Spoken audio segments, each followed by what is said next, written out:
En el nombre del Padre, y del Hijo, y del Espíritu Santo. Amén. Vamos a compartir las lecturas. Hechos 16, del 1 al 10. En aquellos días Pablo llegó a Derbe y luego a Listra. Había allí un discípulo que se llamaba Timoteo, hijo de una judía creyente, pero de padre griego. Los hermanos de Listra y de Iconio daban buenos informes de él. Pablo quiso que fuera con él, y puesto que todos sabían que su padre era griego, por consideración a los judíos de la región, lo tomó y lo hizo circuncidar. Al pasar por las ciudades, comunicaban las decisiones de los apóstoles y presbíteros de Jerusalén para que las observasen. Fíjense qué interesante esto. El pobre Timoteo al final era pagano y lo circuncidan porque había una situación con los judíos conversos al cristianismo, los paganos conversos al cristianismo. Todavía no se sabía bien si nosotros éramos una secta judía, si éramos judíos. Había una mezcla todavía de qué éramos. Y entonces si debíamos seguir cumpliendo la ley de Moisés, si deberíamos nosotros circuncidarnos, comer carne impura. Esas cosas no quedaron muy claras hasta el concilio de Jerusalén en el año 50. Pero pues a Timoteo le tocó circuncidarlo ya de grande. Al pasar, dice, por las ciudades, esto es muy importante, comunicaban las decisiones de los apóstoles y presbíteros de Jerusalén, porque ellos no se predicaban a sí mismos, ellos predican lo que predica la iglesia, ellos anuncian lo que la iglesia dice, para que las personas lo observen.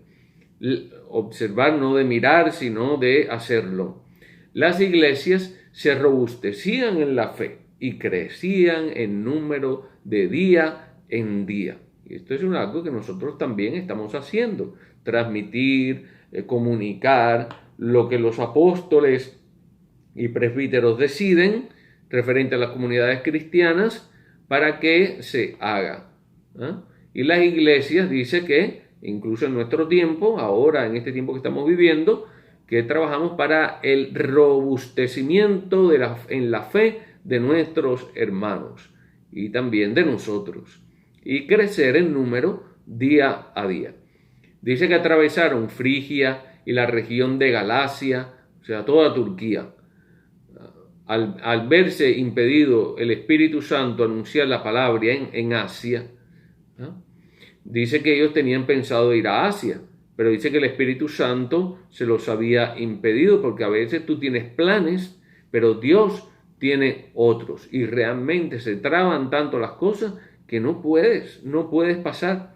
¿Por qué? Porque no es la voluntad de Dios. A veces Dios permite que pasen cosas, pero hay cosas en las que Dios sí tiene que intervenir directamente, y ese era el caso de esta misión, que querían ir a Asia, y dice el Espíritu Santo se lo impidió de ir a anunciar la palabra en Asia, porque no era el momento. No es que Dios no quisiera, sino que no es el momento. Y a veces nosotros forzamos los tiempos, y por eso a veces sufrimos las consecuencias, porque queremos hacer las cosas cuando nosotros queremos, y no podemos esperar el tiempo de Dios. No es que Dios no quiera que se predique en Asia, pero no era el momento. Y entonces predican en Frigia, en Galacia, y al llegar a cerca de Misia, intentaron entrar en Bitinia, pero el Espíritu de Jesús no se lo consintió. O sea, vuelta de nuevo. Y esto es una enseñanza para cada uno de nosotros, para que no estés dando cosas contra el aguijón. Entonces dejaron Misia a un lado y bajaron a Tróade, y se fueron guiando por donde el Espíritu Santo les guiaba. Ellos iban hacia acá, no era por aquí, ponían la traba, el Espíritu Santo, pues movían para acá, le ponían la otra traba, y ahí ellos iban canalizándose según el Espíritu Santo, y entonces llegaron a Tróade. Y aquella noche Pablo tuvo una visión en Tróade, y se le apareció un macedonio. En Macedonia está entre Turquía, por encima de Bulgaria, entre Turquía y Grecia. Entonces se le apareció un macedonio de pie allá en Turquía, se le apareció sueño, que le rogaba: pasa por Macedonia y ayúdanos. Fue una visión.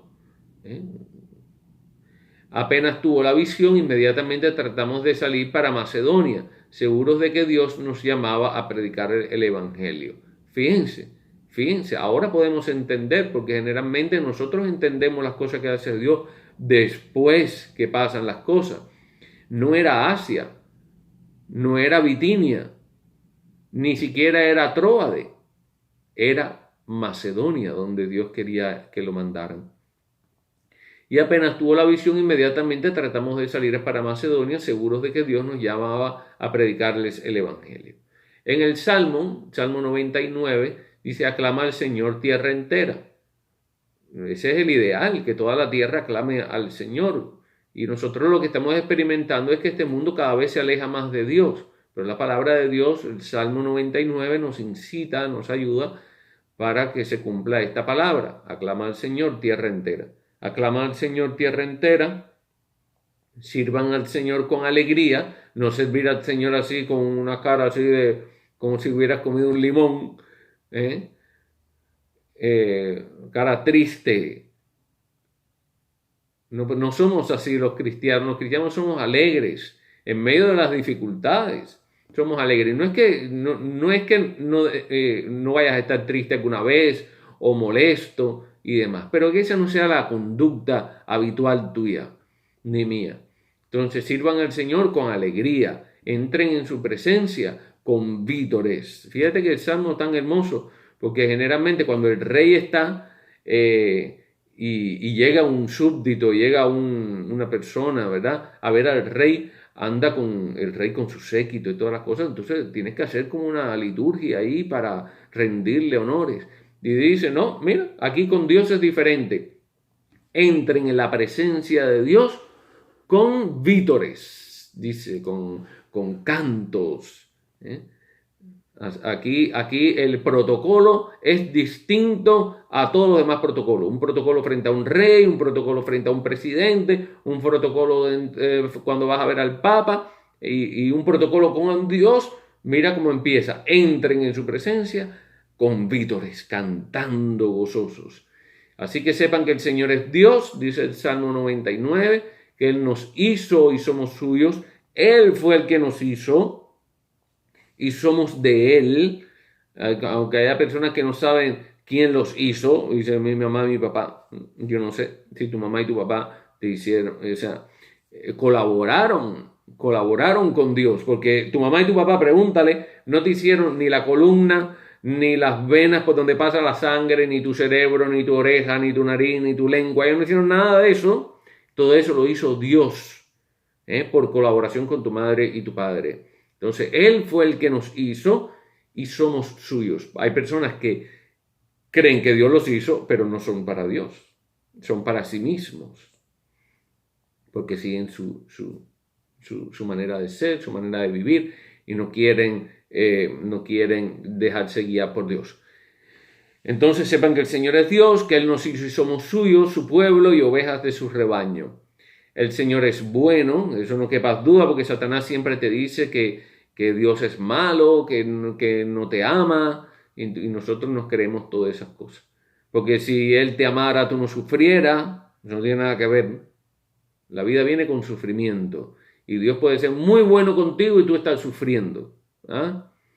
Su misericordia es eterna, su fidelidad por todas las edades. En el Evangelio, que es bastante corto, Juan 15, 18 a 21, dice: en aquel tiempo dijo Jesús a sus discípulos: si el mundo les odia, sepan que me ha odiado a mí antes que ustedes. O sea, si el mundo, la gente de este mundo, por ser cristiano, tú te odia, dice, atención, a mí me odió primero. Dice: si fueran del mundo, oigan esto es súper interesante, si fueran del mundo, el mundo les amaría. Pero como ustedes no son del mundo, sino que yo los he escogido sacándolos del mundo, por eso es que el mundo te odia, porque eres de Dios. Si tú sigues la corriente del mundo poniéndote tatuajes, fumando marihuana, drogándote, acabando con el mundo, entonces el mundo a ti no te va a odiar, no te va a odiar, nadie te va a odiar, todo el mundo te va a querer. En cambio, pero si tú eres cristiano y tú vas en contra de la corriente, tú te vas a ganar muchos enemigos por ser cristiano. Sobre todo porque cuando tú eres cristiano, tú pones al descubierto el pecado de los otros. Y entonces el otro lo que quiere es sacarte, eliminarte, ¿verdad? Entonces continúa. Recuerden lo que les dije. No es el siervo más que el amo. ¿No somos nosotros más que Dios? Si a mí me han perseguido, también los perseguirán a ustedes. También, o sea, la iglesia ha nacido en la persecución. Todavía nosotros no hemos visto una persecución fuerte del ateísmo o de los comunistas contra la iglesia. Ahora, en este tiempo, hemos visto la violencia de los musulmanes extremistas cuando cortan la cabeza de los cristianos en Irak, en Egipto, queman las iglesias en esos lugares y en China. Van a ver. Dice, si a mí me han perseguido, también ustedes los van a perseguir. Si han guardado mi palabra, también guardarán la vuestra. O sea, si han guardado la palabra de Dios, también lo que ustedes prediquen, lo que hablen de parte de Jesucristo, también lo guardarán. Y todo esto lo harán con ustedes a causa de mi nombre, porque no conocen al que me envió. Entonces, que ánimo, sigan adelante. Ya pronto estaremos saliendo de nuestras casas en Pentecostés y podremos salir a anunciar que Cristo ha resucitado. Que Dios te bendiga y te acompañe siempre en el nombre del Padre y del Hijo y del Espíritu Santo. Amén.